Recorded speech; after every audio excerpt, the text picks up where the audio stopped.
न्यूनतम मान। ये बस हुआ केवल कुछ पर उच्चतम मान मिलेगा और कुछ पर मिलेगा नहीं ना, इस पर उच्चतम मिलेगा, इस पर उच्चतम और इस पर उच्चतम, बाकी दोनों पर इन्हीं बिंदुओं को बोलेंगे क्रांतिक बिंदु।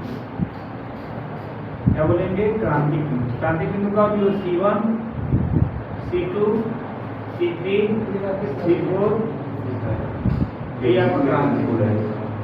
चाहे क्रांतिक बिंदु पे कुछ पर उच्चतम मान मिलेगा तभी वो क्रांतिक बिंदु कहलाएगा, या कुछ पर न्यूनतम मान मिलेगा तभी वो क्या कहलाएगा? क्रांतिक बिंदु।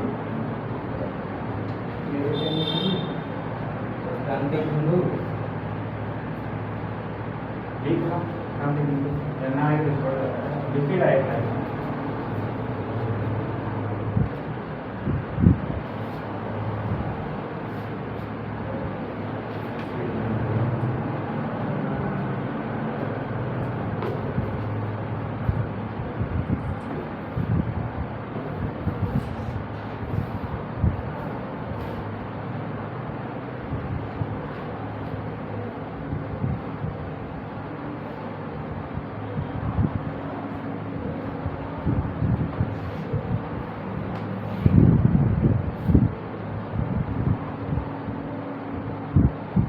बोलो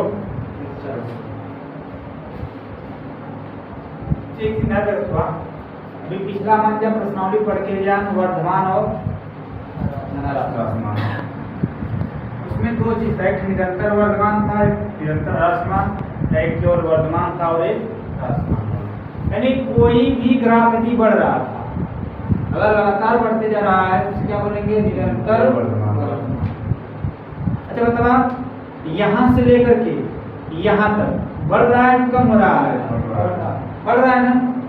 तो यहाँ तक क्या हो रहा है? अगर हम इसे बोलेंगे तो इसे क्या बोल सकते हैं? वर्धमान बोल सकते हैं कि नहीं?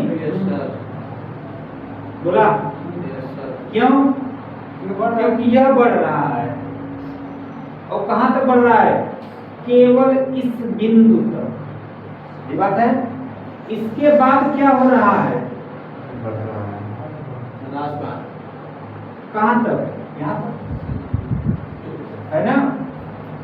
यानी एक बिंदु तो यहाँ पे होगा और एक बिंदु यहाँ पे। यानी जो बिंदु दिया हुआ है, जो बिंदु दिया हुआ है, यदि हम उसके बाएं साइड देख रहे हैं, जो बिंदु दिया हुआ है यदि उसके हम लोग बाएं साइड देख रहे हैं, यानी बायां पक्ष में देख रहे हैं, तो हमें जो बिंदु है उस बिंदु पे फलन क्या हो रहा है? वर्धमान। यानी इन दोनों के बीच में कोई भी बिंदु लेंगे, एक बिंदु यहाँ पे होगा, एक बिंदु यहाँ पे है, इन दोनों बिंदुओं के बीच में हम कोई सा भी मान लेंगे तो फलन क्या होना चाहिए? वर्धमान होगा। और वर्धमान की कंडीशन क्या है? यह बड़े x का मान का यो 0 से बड़ा। कोई दिक्कत ये वाली बात? यहाँ से क्या हो रहा है? यानी इस बिंदु से लेकर इस बिंदु के बीच में, इन दोनों बिंदुओं के बीच में, ये बिंदु है, यहाँ तक ह्रासमान हो रहा है, तो इन दोनों बिंदुओं के बीच में हम कोई भी मान लेंगे तो फलन क्या हो रहा है? फलन में अभी हो रहा है कि नहीं? तो क्या इसे बोल सकते हैं ह्रासमान? यहाँ से यहाँ तक वर्धमान होगा, यहाँ से यहाँ तक क्या हुआ?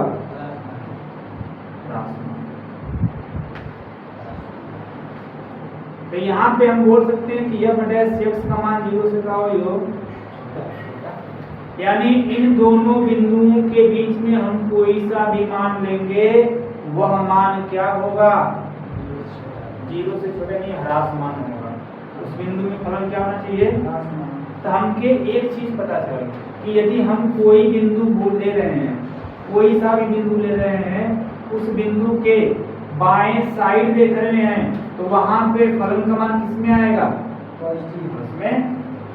जो बिंदु हम ले रहे हैं उस बिंदु के बाएं साइड देखेंगे, उस बिंदु के बाएं साइड देखेंगे तो फलन का मान क्या होगा? प्लस में। और दाएं साइड देखेंगे तो क्या होगा? माइनस में। बोला होगा? बोला। यानी यह कौन सा बिंदु है? यह उच्चतम बिंदु है। कौन सा बिंदु है? उच्चतम के लिए बता रहे हैं। यह केवल लगेगा उच्चतम के लिए। अभी किसके लिए? उच्चतम के लिए।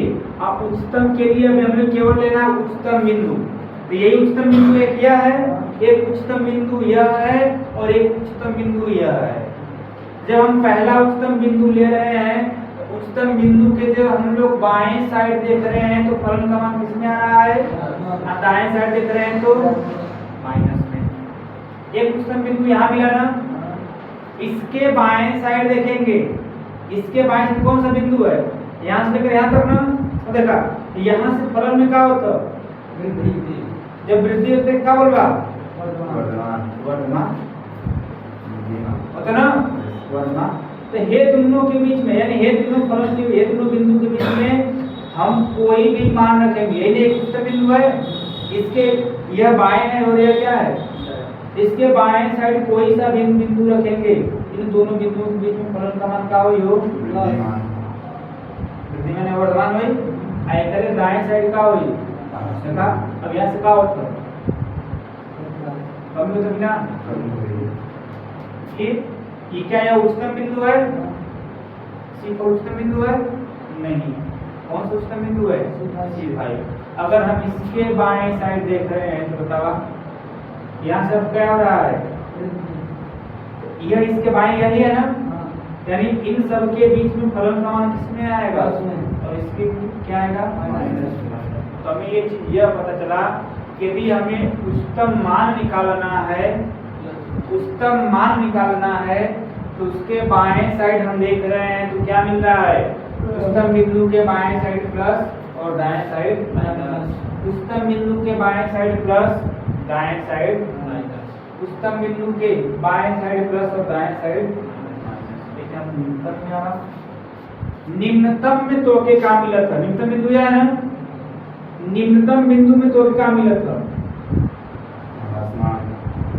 निम्नतम बिंदु में बाएं साइड माइनस मिला था, लेकिन दाएं साइड क्या मिला था? जस्ट एक उल्टा हो जाए।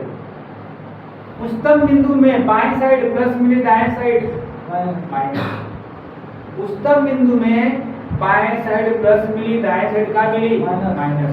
और निम्नतम बिंदु में दाएं साइड माइनस मिली, बाएं साइड क्या मिली? प्लस। दोनों के जब प्रथम अवकलन विधि लिखोले लिया, प्रथम अवकलन विधि, प्रथम अवकलन विधि में जब दोनों के लिखोले लिए तो पहला का लिखोले लिया कि f डैश x बराबर 0 से क्रांतिक बिंदु निकालो। क्रांतिक बिंदु निकालो। उसके बाद का लिखोले लिया पहला कंडीशन, दूसरा कंडीशन में कार्य कर लिया क्रांतिक बिंदु को संख्या रेखा पर, क्रांतिक बिंदु को संख्या रेखा पर दर्शावा। जो क्रांतिक बिंदु मिली वो कहाँ दर्शिवा? संख्या रेखा पर। तीसरा कंडीशन कार्य कर लिया